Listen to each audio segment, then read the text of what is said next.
오늘은 부활절기의 네 번째 주일이자 또 우리 교회가 전통적으로 어버이 주일로 지키는 날이기도 합니다. 이제 우리 함께 자리에서 일어나셔서 조용히 기도하시며 예배로 나아가시겠습니다.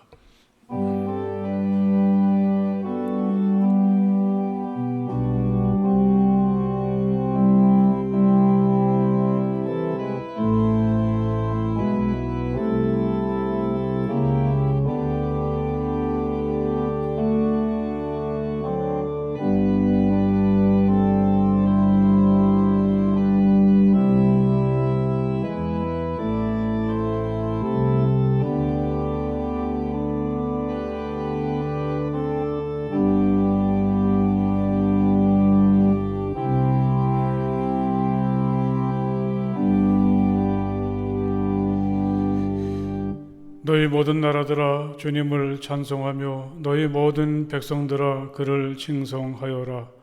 우리에게 향하신 주님의 인자하심이 크고 주님의 진실하심은 영원하다. 할렐루야. 아멘.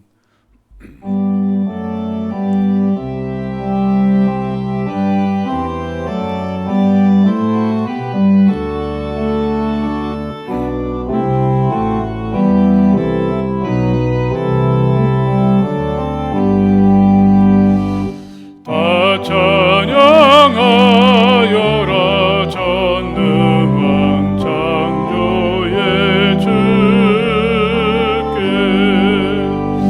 내 혼아 주 찬양 평강과 구원의 주님 성도들아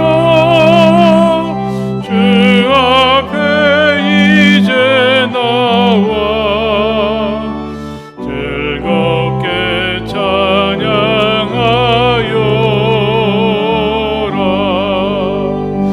다 찬양하여라. 놀라운 만유의 주께 포근한 날개 및 늘 품어주시는 주님 성도들아 주님의 뜻 안에서 내 소원 다 이루리라. 다 찬양하여라. 온 몸과 마음을 바쳐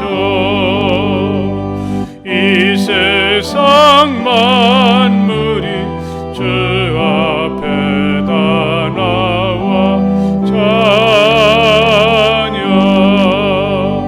성도들아 기쁘게 소리 높여 영원히 찬양하여라.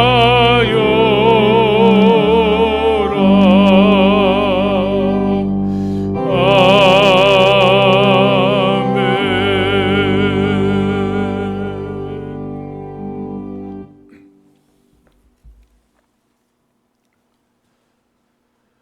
언제나 우리에게 사랑을 베풀어 주시는 하나님을 찬양합니다. 마음을 다하여 드리는 우리의 예배를 받아 주옵소서. 우리의 5월은 전혀 새로운 세상입니다. 하나님의 밝은 얼굴로 우리를 비추어 주옵소서. 우리를 힘들게 하는 어둠의 그림자가 거치게 하시며 하나님께서 주시는 생명으로 충만케 하옵소서. 하나님께서 우리의 목자가 되시기에 우리는 이 세상에서 희망을 품고 살아가게 됩니다. 우리의 가정과 가족들을 항상 사랑으로 살펴주시며 저마다의 길을 기쁘고 힘차게 걸어가게 하옵소서. 예수님 이름으로 기도합니다. 아멘. 이 시간 우리 함께 침묵하시고 마음으로 하나님께 기도하시겠습니다. 하나님, 제가 여기 있습니다. 따뜻한 사랑으로 저를 품어주시고 또 저의 모든 부끄러운 허물들을 용서해 주시며 저의 아픔과 고통과 상처들을 온전히 치유해 주시기 원합니다. 우리 침묵하시며 마음으로 하나님께 기도하시겠습니다.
주님께서 당신들에게 복을 주시고 당신들을 지켜주시며 주님께서 당신들을 밝은 얼굴로 대하시고 당신들에게 은혜를 베푸시며 주님께서 당신들을 고이 보시어서 당신들에게 평화를 주시기를 빕니다. 아멘.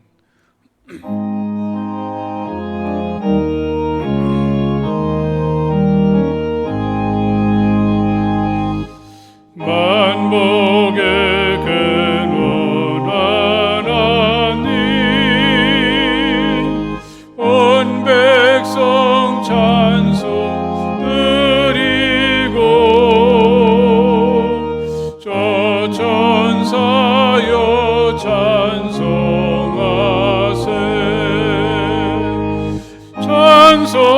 성부 성자 성령 아멘.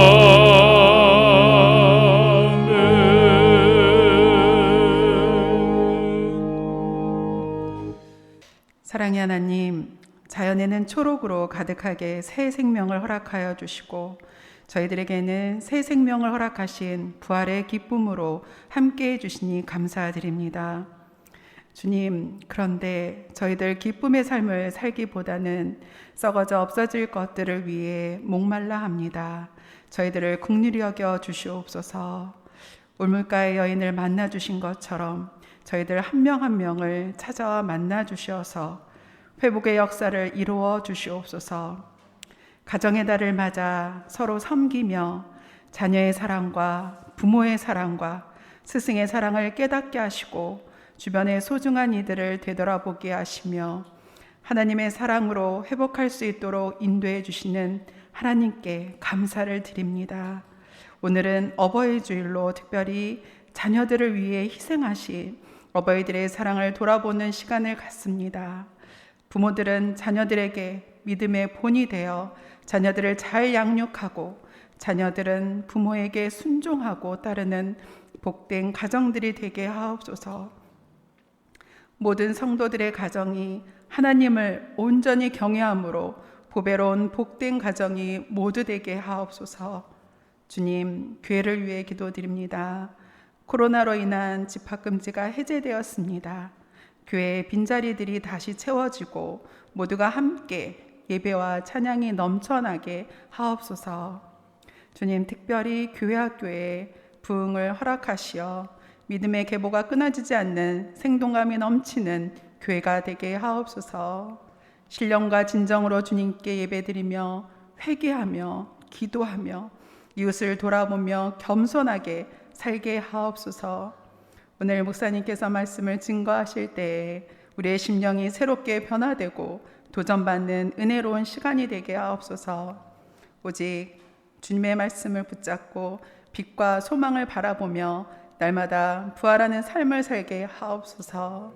우리의 빛과 소망이 되신 예수 그리스도의 이름으로 간절히 기도드리옵나이다. 아멘. 하나님께서 오늘 우리에게 주시는 말씀은 시편 23편의 말씀입니다. 구약성경 시편 23편의 말씀을 다 찾으십시오. 시편 23편 1절에서부터 6절의 말씀을 우리 함께 보시겠습니다. 이제 제가 봉독하겠습니다. 주님은 나의 목자시니 내게 부족함 없어라. 나를 푸른 풀밭에 누이시며 쉴만한 물가로 인도하신다. 나에게 다시 새 힘을 주시고 당신의 이름을 위하여 바른 길로 나를 인도하신다. 내가 비록 죽음의 그늘 골짜기로 다닐지라도 주님께서 나와 함께 계시고 주님의 막대기와 지팡이로 나를 보살펴 주시니 내게는 두려움이 없습니다. 주님께서는 내 원수들이 보는 앞에서 내게 잔치상을 차려주시고 내 머리에 기름 부으시어 나를 귀한 손님으로 맞아주시니 내 잔이 넘칩니다. 진실로 주님의 선하심과 인자하심이 내가 사는 날 동안 나를 따르리니 나는 주님의 집으로 돌아가 영원히 그곳에서 살겠습니다. 아멘. 하나님의 평화가 오늘도 하나님을 예배하는 우리 모든 성함의 가족들, 우리 성전에서 또는 가정에서 하나님을 예배하시는 모든 분들에게 임하시기를 간절히 바랍니다. 우리 함께 하나님의 평화가 당신에게 임하시길 빕니다. 인사해 보십시오. 하나님의 평화가 당신에게 임하시길 빕니다. 참 좋은 시간이죠. 지난 목요일은 어린이날이었고 또 오늘은 주일이기도 하지만 또 어버이날이기도 한데 우리가 가정의 소중함 또 가족들의 고마움을 또 느끼게 되는 소중한 시간이 되기도 합니다. 참 좋은 계절에 맞이하는 이 뜻깊은 시간들을 통해서 가정을 더욱더 아름답게 가꾸고 또 여러분들에게 가정을 통해서 주시는 큰 축복이 충만하시기를 간절히 바랍니다. 지난 월요일에 서울에 살고 있는 제 사촌 형님에게서 사진이 하나 날아왔습니다. 가만히 보니까 그 방송국 스튜디오에서 찬양을 하는 것 같은 사진이었는데 그 가정이 기독교 방송을 지난 30여 년 동안 후원을 했더니 이 방송국에서 감사의 표시로 이 대담 방송에 초대를 했다고 합니다. 저하고 그 형님은 한 10년 이상 나이 차이가 납니다. 어렸을 적에 제가 기억했던 그 형님은 좀 자유분방한 것 같았는데 시간이 갈수록 진지해지고 믿음 생활에도 진심이었습니다. 그러더니 교회에서 장로가 되었습니다. 그분들이 출석하는 교회가 그 서울에 있는 수표교 교회인데 미국 남감리교회가 세운 대표적인 교회죠. 역사가 100년도 훨씬 지났습니다. 장로가 된 후에는 더욱더 겸손해지고 더욱 믿음이 깊어지는 것 같았습니다. 한 번은 제가 결혼식이 있어서 그 교회를 갔더니 멀리서부터 기다리고 있다가 깍듯하게 안내를 하시는데 제가 어렸을 때 기억했던 그 형님이 아니었습니다. 그 형님의 아버지, 그러니까 돌아가신 저의 외삼촌이 먼저 그 교회의 장로님이셨으니까 100년의 역사를 가진 그 교회에서 아버지와 아들이 장로로 섬겼습니다. 본인이 장로가 되는 것도 영광이겠지만 한 교회에서 아들이 이어서 장로가 된다는 것도 큰 축복이 아니겠습니까? 한참 전화를 통화를 하면서 이런 게 다 우리 부모님 덕택이라고 앞선 세대 분들이 그 어려운 시기에도 항상 하나님께 진심이셨고 또 하나님을 먼저 생각했던 그 복을 우리가 누리고 있다고 사촌 형님이나 저나 생각이 똑같았습니다. 저희 외가에서 그 믿음의 중심을 잡으셨던 분은 저희 외할머니 김동일 권사님이신데 지금도 눈에 그 모습이 선합니다. 서울 그 삼선교에 사셨는데 저는 방학이 되기가 무섭게 외가댁에 좀 데려다 달라고 엄청나게 졸랐습니다. 당시 우리 동네는 전기가 간신히 들어왔을 뿐이지 아이들이 위한 시설이라는 건 전혀 없었습니다. 그러다가 어쩌다 외가댁에 가보면 거기는 정말 천국입니다. 바로 집 앞에 만화가게가 있고 또 조금 내려가면 떡볶이도 팔고 이 달고나를 비롯한 여러 가지 시설들이 쪼르륵 다 준비가 되어 있습니다. 아침에 외삼촌이 출근하실 때 자다가 벌떡 일어나서 나가서 안녕히 다녀오세요 인사를 하면 호주머니에서 돈을 꺼내주시는데 그게 바로 하루를 실컷 즐길 수 있는 용돈이죠. 아침을 먹고 가만히 있다가 조용히 움직여서 이 대문 앞에 있는 만화가게에 가서 만화 몇 권 보고 나서 또 골목으로 내려가서 달고나 한번 해보고 또 떡볶이 좀 먹고 그렇게 한 바퀴 돌아오는 게 하루 일과였는데 정말 천국이 따로 없었습니다. 그런데 그 외가댁에서 정말 적응이 안 되는 시간이 있었습니다. 텔레비전이 정말 귀하던 시절인데 저녁이면 그러니까 신기하고 또 넋을 잃고 텔레비전을 보는데 이 가족들이 다 들어오면 저희 외할머니가 이 성경을 주섬주섬 챙겨오시고는 텔레비를 딱 끄십니다. 그러시고는 예배드리자 그렇게 말씀하시는데 그렇게 야속할 수가 없더라고요. 놀라운 것은 아무도 거기에 그 반대를 하는 분이 없었습니다. 조금만 더 있다 하죠. 뭐 저 드라마나 다 보고 드립시다. 누구도 그런 말을 하지 않습니다. 저희 외삼촌만 해도 그 당시에 명문대학을 졸업하시고 또 회사에서 높은 직책도 받으시고 성격이 대단하신데 그 어머니 말씀엔 그냥 순한 양이 됩니다. 예배 시간이 왜 그렇게 졸리든지 또 마지막 그 기도는 꼭 외할머니가 하시는데 그 기도가 끝나야지 끝나는 겁니다. 이 기도를 얼마나 오래 하시는지 기도 시간에 잠이 들어서 깨보면 아침이던 때가 여러 번 있었습니다. 할머니를 통해서 세상에 왔던 모든 자녀들, 가족들의 이름을 하나하나 다 부르시면서 기도를 해야지 그 예배가 끝이 났습니다. 특별히 그 미국으로 일찍이 이민을 갔던 제 사촌 누이, 우리 할머니에겐 그 막내 손녀인데 그 막내 손녀와 손녀 사위의 이름을 꼭 부르던 할머니의 목소리가 얼마나 간절했던지 지금도 가슴이 저립니다. 한 번만이라도 다시 우리 할머니가 기도하시던 음성을 들으면 참 위로가 되고 좋겠다. 그런 또 생각도 가지게 되죠.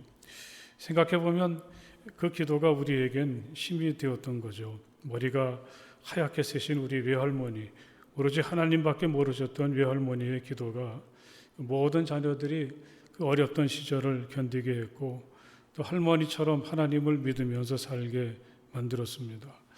우리 그 사순절을 보면은 대단하게 성공한 사람들은 없어도 늘 하나님께 감사하고 또 믿음 안에서 기쁘게 살아가고 있는 모습을 볼 수 있고 또 우리 그 사촌 형들 중에서는 좀 제가 어렸을 때 보기에도 좀 불안하고 아슬아슬하게 보였던 형들도 있었는데 방황했던 시간도 있었지만 요즘 만나서 보면 아주 건실하게 아주 참 좋은 가정들을 이루고 있는 모습을 보면서 야, 우리 할머니의 기도가 참 놀랍구나 그런 생각을 다시금 하게 됩니다.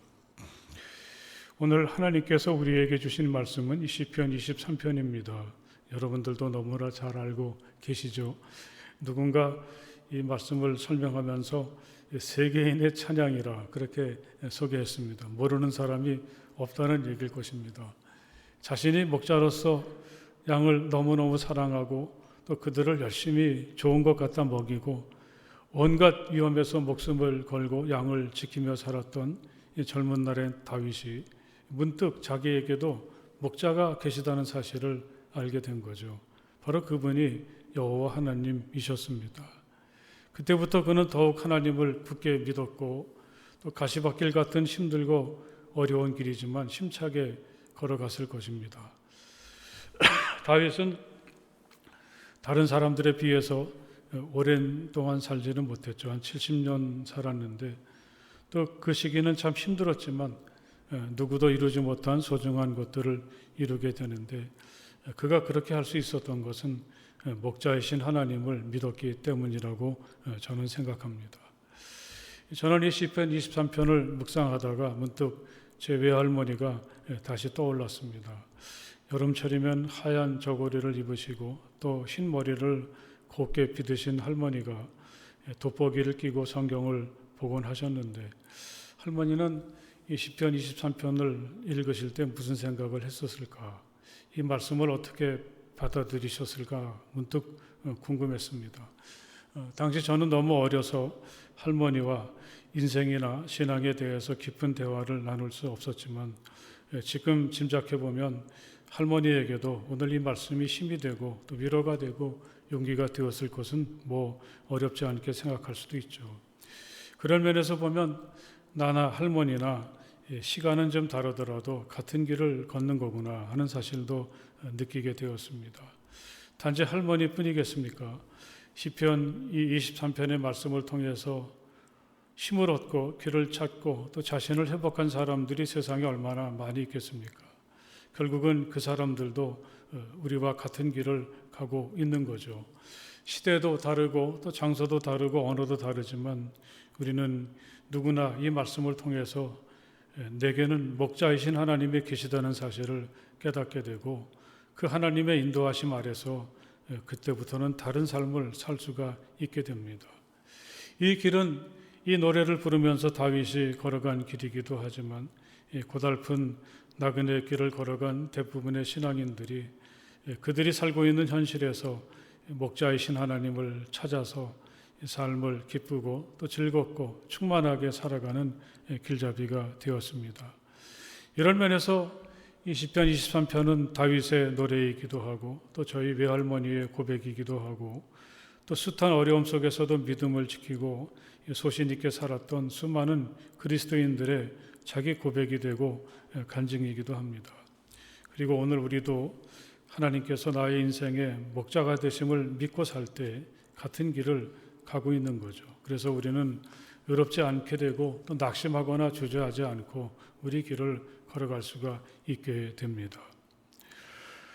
여러분 한번 생각해 보십시오. 내게 목자가 계시다는 사실을 알게 될 때, 또 그분이 바로 우리 하나님이라는 사실을 느끼게 되었을 때 우리는 그때부터 같은 형편 속에 살더라도 다른 사람과는 다르게 살 수가 있게 되죠. 하나님께서 나의 인생의 목자시라는 걸 깨달은 사람들과 그렇지 않은 사람들의 삶이 같을 수가 없습니다. 며칠 걸리는 긴 열차 여행을 하는데 처음에 기대에 부풀었던 사람들이 점점 시들어지고 불안하기가 합니다. 불안하기까지 합니다. 열차가 잘 가고 있는 거야. 끝까지 갈 수 있을까? 그런데 함께 타고 있던 두 아이가 마냥 신이 납니다. 사람들이 신기해서 너희들 무섭지 않냐? 그렇게 물었더니 아이들이 이렇게 대답을 하더라는 거죠. 우리 아빠가 이 기차를 운전하고 있는데 뭐가 걱정인가요? 내 삶을 인도하시는 분이 하나님이시라는 것을 알고 사는 것보다 더 좋은 일은 없습니다. 주님은 나의 목자시니 여기서부터 인생을 시작하게 되니까 모든 것이 달라 보이게 되는 거죠. 그야말로 다른 세상입니다. 내게 부족함 없어라 이렇게 이어지고 있습니다. 내게는 더 이상 필요한 게 없습니다. 난 여호와 한 분만으로 만족합니다. 이런 마음이라고 하겠습니다. 여러분 놀랍지 않습니까? 이 세상을 살아가면서 우리에겐 필요한 게 얼마나 많습니까? 지금도 여러분들이 예배를 드리면서도 한구석으로는 이 세상에서 필요한 것 때문에 마음이 불편하기도 하고 또 걱정도 많이 되실 것입니다. 그런데 내게 부족함 없다고 말할 수 있는 사람은 도대체 누굴까? 여러분 한번 이 사람이 이렇게 말할 수 있는 그 근거를 깊이 생각해 보십시오.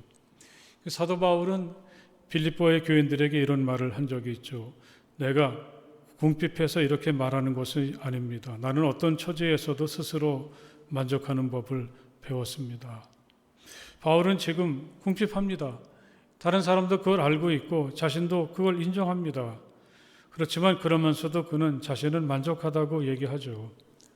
내 욕심을 다 채워서 만족한 것이 아닙니다. 부족한 게 많습니다. 지금도 감옥에 갇혀 있고 모든 일이 뜻대로 이루어지지 않습니다. 그런데 그는 말하기를 자기는 부족한 중에도 넉넉하고 궁핍한 중에도 만족하다고 얘기를 하는 거죠. 이게 바로 예수님이 가져다 주신 신비가 아니겠습니까? 이제 한 102살쯤 되셨겠는데 그 김영석 교수는 60대 이후가 인생의 제일 좋은 때라 그렇게 말을 했죠. 어느덧 저도 이제 그때를 지금 살고 있는데 겉으로 보기에는 참 이해가 되지 않죠. 몸도 예전 같지 않고 또 직장도 더 다닐 수 없고 또 이제 죽음도 점점 더 가까워지고 인생이 참 불안한 시기인데 왜 가장 좋은 때라고 말을 했을까? 아마 그건 그때가 되면 스스로가 만족할 수 있기 때문이 아닌가. 포기할 건 포기하고 또 비울 건 비울 때 누리는 만족감이 있다는 것을 이렇게 표현하지 않았을까 짐작해 보였습니다. 우리들도 이 다윗처럼 내겐 부족함이 없습니다. 비록 모자라는 것 투성이이고 가난하지만 하나님만 계시면 난 만족합니다. 이렇게 고백하며 살아가는 우리가 될 수 있기를 간절히 바랍니다. 또 2절에 보면 나를 푸른 풀밭에 누이시며 쉴만한 물가로 인도하신다고 고백을 합니다. 이 푸른 풀밭과 쉴만한 물가는 정말 매력적이고 좋죠. 정말 그런 곳에서 살고 싶은 사람들은 다 누구나 다 그런 마음을 가질 것입니다. 그런데 다윗이 이렇게 말할 때 이 푸른 풀밭이나 쉴만한 물가가 아주 값비싼 돈을 들여야지만 갈 수 있는, 또 정말 좋은 것으로 치장한 세상에서 가장 아름다운 휴양지나 경치가 좋은 것을 말하는 것은 아니죠. 바로 여기가 지금 내가 있는 것이 푸른 풀밭이고 쉴만한 물가다, 그런 얘기를 하고 있습니다. 우연히 내가 이 자리에 있다면 그렇게 말할 수 없겠지만 지금 내가 서 있는 이곳이 하나님이, 목자이신 하나님이 인도하셔서 머물러 있는 곳이라면 비록 그것이 거친 사막이라도 자기에겐 여기가 푸른 풀밭이고 쉴만한 물가다, 최선의 장소다, 그렇게 다윗은 이야기합니다. 이스라엘 사람들은 이제 자기들이 살게 된 가나안을 젖과 꿀이 흐르는 땅이라고 했는데, 제가 좀 어리석어서 그런지 몰라도 옛날에 이스라엘에 갔을 때 젖과 꿀이 흐르는 곳은 아무리 찾아도 찾을 수가 없었습니다. 그들은 그렇게 믿음으로 받아들이고 바라보는 거죠. 하나님께서 내게 허락하시고 하나님이 나를 인도하신 곳은 참 좋은 것이다. 그들에겐 이런 믿음이 있었습니다. 줄로 재어서 나에게 주신 그 땅은 기름진 곳입니다. 참으로 나는 빛나는 유산을 물려받았습니다. 한 신앙인은 이렇게 자기가 서 있는 자리를 말하죠. 다른 사람들이 보기에는 좋지 않은 땅처럼 보여도 그에겐 여기가 푸른 풀밭이고 쉴만한 물가라고 얘기합니다. 자신이 하나님께서 인도해 주신 그 자리이기 때문이죠. 우리가 하나님을 믿는다는 것은 현실을 이렇게 바라보고 받아들이며 사는 것이 아니겠습니까? 비록 지금 내가 선 것이 불편하고 힘들어도 나를 여기에 인도하신 분이 하나님이시다. 그 하나님을 향한 믿음으로 자신의 현실을 바라볼 때 우리는 거기서 희망을 가질 수 있고 무언가 가능성을 다시 바라볼 수가 있게 됩니다. 우리 하나님이 인도해 주시는 그곳이 바로 가장 좋은 곳이다. 우리는 언제나 어디서나 하나님 참 감사합니다. 지금 내가 선 곳은 최고의 장소입니다. 이런 마음으로 살아가는 우리가 될 수 있기를 간절히 바랍니다. 또 3절에 보면 나에게 다시 새 힘을 주시고 당신의 이름을 위하여 바른 길로 나를 인도하신다, 그렇게 고백합니다. 늘 반복되는 생활 속에서 우리는 힘을 잃어버리기도 하고 때로는 길 자체를 잃어버릴 때도 참 많죠. 그때마다 하나님께서 붙잡아 주신다는 겁니다. 지쳐 있을 때 힘을 주셔서 다시 일어서게 하시고, 또 왜 내가 살고 있는지, 또 왜 내가 이런 모습으로 살아야 되는지 갈 길을 잃어버렸을 때에는 하나님께서 우리에게 살아가는 의미와 가치를 일깨워 주시고, 우리가 이런 하나님의 인도하심을 따를 때 우리의 삶은 늘 새롭다고 고백을 합니다. 여러분, 이건 참 놀랍고 신비한 일이 아닐 수가 없습니다. 자꾸 옛날 얘기를 해서 좀 죄송하긴 하지만 제가 그 순례자가 되어서 30일 이상 매일 한 30km 안팎의 먼 길을 걸을 때, 그것도 혼자서 출발해가지고 혼자서 도착하는 길이었는데, 지금 생각해봐도 신비한 것은 그 길이 날마다 늘 새로웠다는 거죠. 이 반복되는 느낌을 가지는 날은 하루도 없었고, 이게 바로 그 긴 길을 그래도 행복하게 걸을 수 있는 비결이 되었습니다. 인생이라는 게 결국은 아주 먼 길을 혼자서 걸어가는 순례와도 같은 것인데, 우리 하나님이 우리를 인도해 주신다. 지칠 때마다 새 힘을 주시고, 그래서 다시 일어서게 하시고, 의미와 가치를 잃어버리고 방황할 때 내가 살아갈 이유를 하나님이 일깨워 주신다. 그런 하나님이 계시기에 우리는 끝없이 반복되고 늘 같은 일상을 사는 것 같지만 우리는 날마다 새롭게 그리고 힘차게 우리에게 주어진 길을 걸어갈 수가 있게 됩니다. 여러분, 하나님이 계시지 않다면 우리의 길이 얼마나 재미없고 무미건조하겠는가, 얼마나 맥빠지겠는가. 우리의 길을 하나님은 인도해 주시고 함께 걸어주셔서 우리는 늘 새로운 날을 맞이할 수가 있게 됩니다. 이 4절에 보면 또 다윗은 이런 고백을 합니다. 내가 비록 죽음의 그늘 골짜기로 다닐지라도 주님께서 나와 함께 계시고 주님의 막대기와 지팡이로 나를 보살펴 주시니 내게는 두려움이 없습니다. 이 죽음의 그늘 골짜기, 뭔가 안 좋은 일이 잔뜩 기다리고 있는 그곳을 생각해 보면 가슴이 오그라들고 등골이 서늘해지죠. 하지만 이제 그런 곳을 지나더라도 두려움이 없게 되었다고 그는 말하죠. 목자가 되시는 하나님께서 모든 방법을 다 사용하셔서 자신을 보살펴 주시고 자신을 지켜주시기 때문이라 그런 얘기를 하고 있습니다. 사랑하는 여러분, 우린 누구나 다 하나님께서 보살펴 주시는 소중한 사람이라는 것을 잊지 마시기를 간절히 바랍니다. 굳이 내가 어디 있다고 어떤 일을 당했다고 하나님께 SOS를 치지 않더라도 하나님은 이미 알고 계십니다. 내가 하늘로 올라가더라도 내가 저 동력 너머로 날아가거나 바다끝 서쪽으로 가서 거기에 머물지라도 하나님은 내가 어디 있는지 이미 다 알고 계시더라. 한 신앙인은 그런 고백을 했습니다. 심지어 내 존재가 세상에 있기 전부터 우리는 하나님의 생각과 계획 속에서 먼저 존재하고 있었습니다. 또 우리의 모든 것 중에는 하나님의 손길이 닿지 않은 것은 하나도 없습니다. 생각해 보면 너무 신비하죠. 우리는 이런 하나님의 보살핌 속에 살고 있다는 사실을 기억하십시오. 내게는 두려움이 없습니다. 이게 오늘을 살아가는 우리의 마음이 될 수 있기를 간절히 바랍니다. 별로 길게 살지도 못하면서 그 인생을 항상 염려하고 또 근심과 걱정과 불안 속에서 산다면 이 삶이 얼마나 고달프고 또 힘들겠습니까? 하나님, 사랑의 아버지이신 하나님은 우리가 이렇게 사는 것을 도저히 두고 보실 수가 없으신 거죠. 하나님이 항상 우리를 보살펴 주시고 죽음의 골짜기에서 건져 주십니다. 목자가 되시는 하나님을 믿으면서 두려움 없이 살아가는 우리 모두가 될 수 있기를 간절히 바랍니다.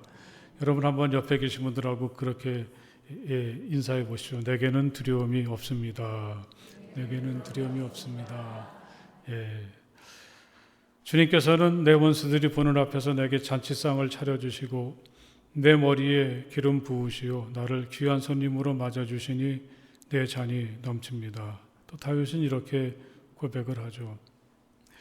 이제까지 하나님은 나보다 앞서가시면서 나의 길을 밝혀주시고 나를 살펴주시고 내 길을 준비해 주셨던 참 좋은 목자이신 하나님이셨는데 이제 하나님은 어느샌가 고달픈 나그네 살이에 지친 나를 반갑게 맞아주시고 환대해 주시는 아주 너그러운 주인으로 변신하셨습니다. 낯설고 살벌한 곳에서 나를 알아주고 챙겨주는 사람이 있다는 사실은 참 좋은 일입니다. 그럴 때 우리는 진정한 안식과 평화를 누릴 수가 있죠. 순례를 하면서 그런 경험을 참 많이 했습니다. 집이 좋고 시설이 좋고 이런 걸 떠나서 이것보다 더 좋은 것은 거기에 나를 알아주고 환대하는 사람이 있을 때 정말 행복했습니다. 하나님은 내 원수들이 보는 앞에서 내게 잔치상을 차려주시는 분이시라. 원수들과 마주보고 있다는 것은 얼마나 긴장되고 힘듭니까? 그런데 잔치상이란 아주 특별하고 넘치는 환대를 말하는 거겠죠. 적당히 요기만 할 수 있어도 감사한데 이 정성을 다해서 이 잔치상을 차려주시는 분이 바로 우리 하나님이시라. 우리가 누리는 하나님의 사랑이 바로 그렇다는 것을 얘기합니다. 아무리 생각해봐도 그것은 헤아릴 수 없을 만큼 넘치는 사랑이고 감당할 수 없는 은혜가 아니겠습니까? 이 사랑이 있기 때문에 세상은 전쟁터지만 우리는 하나님 안에서 날마다 잔치 또 축제를 누릴 수가 있게 됩니다. 또 하나님께서 우리 머리에 기름을 부어주실 때 우리는 전혀 다른 사람으로 다시 시작할 수가 있죠. 이 세상은 나를 공격하고 무너뜨리려고 하죠. 그래서 우리에겐 상처가 참 많은데 하나님은 그걸 아시고 우리의 머리에 기름을 부어주셔서 우리는 하나님께서 부어주시는 기름을 통해서 상처가 치유받게 되죠. 또한 하나님께서 우리에게 기름을 부어주실 때 여기엔 너는 아주 특별한 사람이다. 너는 참 소중하다. 그런 하나님의 마음이 담겨 있습니다. 그럴 때 우리는 정말 행복해서 내 잔이 넘칩니다. 그렇게 고백을 할 수가 있죠. 바로 이런 분이 우리가 믿는 하나님이십니다. 어떤 자리에서든지 나를 환대하시는 하나님을 통해서 다시 힘을 얻고 고개를 들고 또 새롭게 시작할 수 있는 우리가 될 수 있기를 간절히 바랍니다. 마지막으로 이 다윗은 이렇게 하나님을 찬양하고 고백하죠. 진실로 주님의 선하심과 인자하심이 내가 사는 날 동안 나를 따르리니 나는 주님의 집으로 돌아가 영원히 그곳에서 살겠습니다. 이 정도 살아보면 이제 분명히 알게 된다는 거죠. 하나님이 정말 나를 사랑하신다는 것. 하나님이 언제나 나와 함께 하신다는 것. 하나님은 항상 좋은 길로 나를 인도하신다는 것.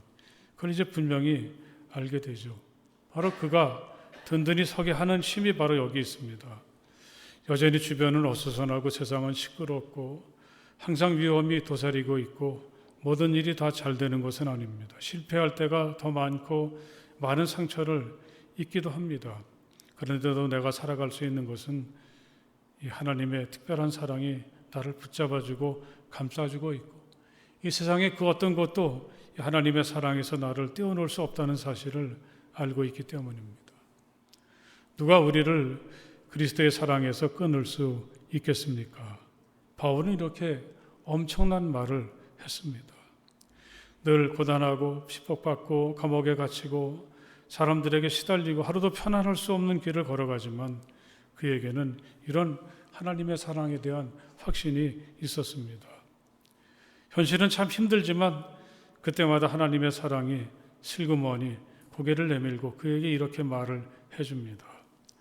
내가 너를 사랑한다. 내가 너와 함께한다. 두려워하지 말아라. 당당하라. 희망을 가지고 즐겁게 살아라. 할렐루야. 이 선하신 목자가 되시는 하나님은 한결같이 우리를 사랑해 주시는 사랑의 하나님이시기도 합니다. 우린 언제 어떤 형편 속에서도 그 사랑이 있기 때문에 살아갈 수가 있게 되죠. 생각해 보면 이 하나님의 한결같은 사랑을 우리는 우리의 부모님들을 통해서 앞선 세대의 사람들을 통해서 물려받은 최고의 선물이라는 사실을 깨닫게 되죠. 여러분 모두가 하나님의 한결같은 사랑으로 살아갈 수 있게 되기를 간절히 바랍니다. 우리가 우리 자녀들을 위해서 줄 수 있는 최상의 선물이 있다면 하나님이 너희들을 언제나 사랑해 주신다는 그 사랑을 선물하는 일이라고 생각을 합니다. 또한 이 바람 잘 날 없는 우리 가정이지만 그래도 우리 가정을 하나님의 사랑으로 새롭게 세워가는 이 뜻깊은 시간들이 될 수 있기를 주님의 이름으로 간절히 축복을 드립니다. 할렐루야. 기도하시겠습니다. 하나님 참 감사합니다. 정말 수없이 많은 세대를 이어오면서 사람들이 하나님의 사랑을 느끼게 되고 또 깨닫게 되고 또 그것이 힘이 되어서 오늘 이 시편 23편과 같은 위대하고 놀라운 믿음의 고백을 또 저희들에게 물려주어서 우리는 이 말씀을 통해서 또 나를 향한 하나님의 깊은 사랑을 깨닫고 느끼게 됩니다. 세상은 불안하고 두렵지만 언제나 하나님의 사랑 위에 든든히 서는 우리의 삶, 우리 가족들이 다 되게 하여 주시옵소서. 특별히 우리들도 우리 자녀들에게 이 하나님의 그 끊을 수 없는 사랑을 깨닫게 하고 느끼게 함으로 인생의 최고의 선물을 줄 수 있는 좋은 믿음의 부모들이 다 되게 하여 주시옵소서. 우리 자녀들이 언제나 하나님의 사랑 안에서 담대하게 또 소신 있게 기쁘고 즐겁게 살아가는 그런 삶을 살아갈 수 있도록 복내려 주시옵소서. 예수님 이름으로 간절히 기도드렸사옵나이다. 아멘.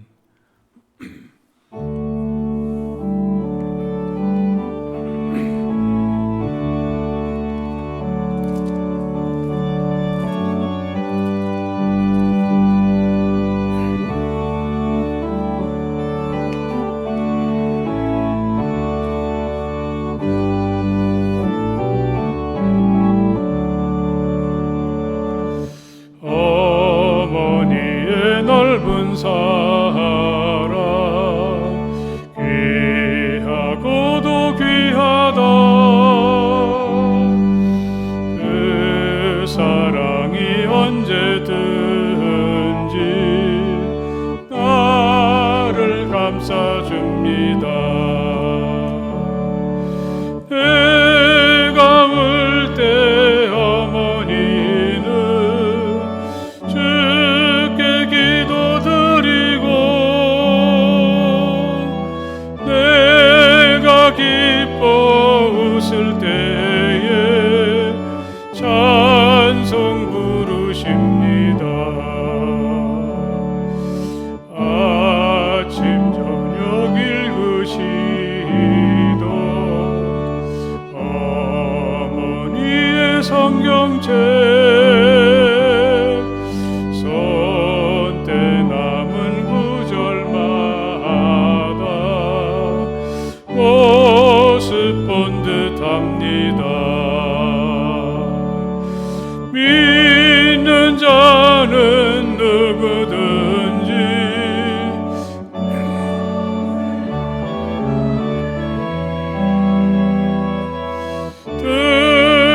들려주신 귀한 말씀 이제 힘이 됩니다. 홀로 누워 괴로울 때 헤매다가 지칠 때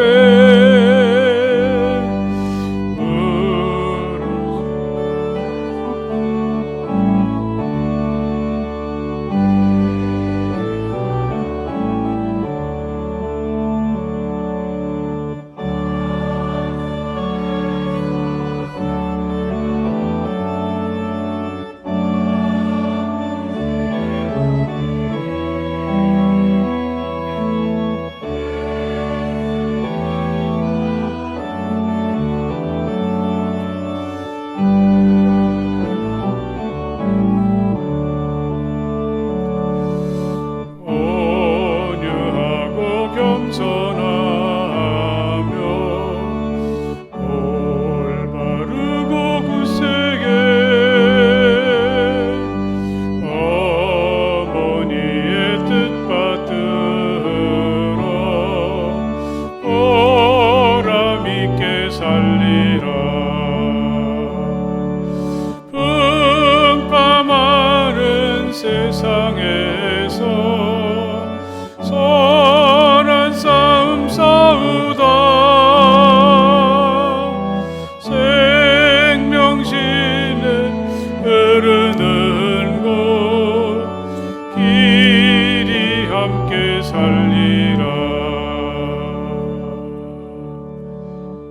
이 시간 우리의 정성을 하나님께 드리며 함께 기도하시겠습니다.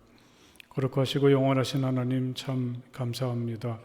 우리의 삶을 늘 보살펴 주시고 오늘 귀한 주님의 날에 기쁨으로 주님을 예배하게 하시니 정말 감사합니다. 이 시간 주님 앞에 우리의 정성을 예물에 담아 드리며 우리 자신도 드리오니 하나님 이 예물과 우리 자신을 온전히 받아 주시옵소서. 이 귀한 예물이 하나님 기뻐하시는 일을 위해 잘 쓰여지게 하시며 다시 한번 하나님 앞에 자신을 드리는 모든 이들을 사랑으로 품어주시고 복내려 주시옵소서. 언제나 끊을 수 없는 하나님의 사랑 안에서 담대하고 기쁘고 늘 만족한 삶을 살아가는 우리가 될 수 있도록 복내려 주시기 원합니다.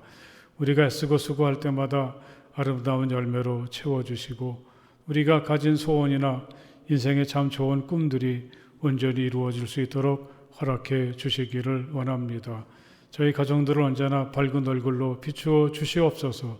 늘 풍성하고 건강하고 행복하고 번성하는 믿음의 가정 되게 하여 주시기 원합니다. 또 우리 자녀들도 믿음 안에서 하나님의 영원한 사랑 속에서 참으로 멋진 사람들로 잘 성장하게 하시고 그들의 길을 인도하시고 복내려 주시옵소서. 우리 중에 아프고 힘들고 또 어려움 속에 있는 성도들도 참 많이 있습니다. 하나님 치유하여 주시고 다시 일으켜 세워주시기를 간절히 원합니다. 멀리 흩어져 있는 우리 사랑하는 가족들, 믿음의 형제와 자매들도 있습니다. 어디에 있든지 항상 사랑과 은혜로 돌보아 주시옵소서. 예수님 이름으로 간절히 축복하며 기도드렸사옵나이다. 아멘. 네, 할렐루야. 여러분 참 반갑습니다. 함께 인사해 보시죠. 사랑하고 축복합니다. 오늘 그 어버이 주일에 여러분께 우리 학생들이 꽃을 하나씩 드렸는데 좋으시죠? 기쁨을 간직하고 가시고 또 기쁘게 생활하시길 바랍니다. 또 어버이날을 맞이해서 아직 코로나가 좀 남아 있어서 멀리 모시고 나가지는 못하고 교회와 여선교회에서 작은 선물을 준비했습니다. 70세 이상 되신 우리 분들에게 준비를 했는데 저 로비에 나가면 여러분 이름이 다 기록이 되어 있고 우리 전도사님과 여선교 회원들이 도와드릴 텐데 가실 때 꼭 챙겨가지고 가시면 좋겠습니다. 우리 서정혜 권사님은 양쪽 무릎 인공관절 수술을 이렇게 받고 있습니다. 지난 주간에 한쪽을 했고 또 이번 주간에 한쪽을 하게 되는데 수술이 잘 되고 또 건강하게 걸어 다니면서 또 생활할 수 있도록 많이 기도해 주시기를 부탁을 드리겠습니다. 5월달 행사를 안내해 드렸으니까 잘 보시고 함께 해 주시기 바랍니다. 특별히 다음 주일은 총여선교회가 헌신 예배를 드리게 되는데 늘 어두운 곳에서 보이지 않는 곳에서 애쓰는 우리 서선교회를 축복해 주시고 또 많이 격려해 주시면 좋겠습니다. 다른 광고 없으시면 우리 함께 자리에서 일어나셔서 주기도문 찬송 함께 찬송하시겠습니다.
이제는 우리 주 예수 그리스도의 그 크신 은혜와 우리 아버지 하나님의 그 넓고 무한하신 사랑하심과 성령 안에서의 거룩한 사귐이 마음을 다해서 기쁨으로 우리 주님을 예배하는 모든 주님의 자녀들 가운데 영원토록 함께하여 주시기를 간절히 축원하옵나이다. 아멘.